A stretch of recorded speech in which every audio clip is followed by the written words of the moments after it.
এখন হাবি দেহাল কেটেলা পহুবোৰ আছিল। সিহঁতৰ ৰেটিং কণ্টগ্ৰাম নামৰ পোৱালি আছিল।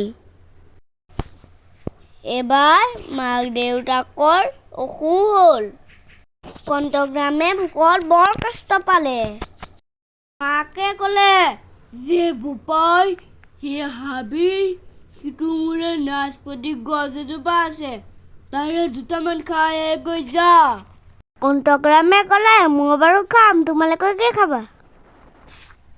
মাকে ক'লে আমি গা ভাল পালে খাম, তই খাগে যা। কণ্টগ্ৰামে মনত বৰ দুখ পালে। মাক দেউতাকে তাক সদায় খুৱাই, সি আজি বাৰু অকলে খাবনে? গছত বহুত পকা পকা নাচপতি লাগি আছে আৰু তলতো বেছি পৰি আছে। সি ভাবিলে এটা নিজে খাব, এটা দেউতাকক দিব, মাকে কি খাব? হঠাৎ তাৰ মনলৈ এটা বুদ্ধি আহিল। এই পৰি থকা নাচপতিবোৰ একেলগ কৰিলে। 1 2 3 বুলি উল্টা খৰটা মাৰি 3টা নাচপতি তাৰ কাঁইটত লগাই ল'লে। জেকুকৈ সি মাক দেউতাকৰ ওচৰলৈ যাব ধৰিলে। মাকে ক'লে আমাৰ কণ্টগ্ৰামৰ কাঁইটবোৰহে কোমল, বুদ্ধিটো বৰ চোকা।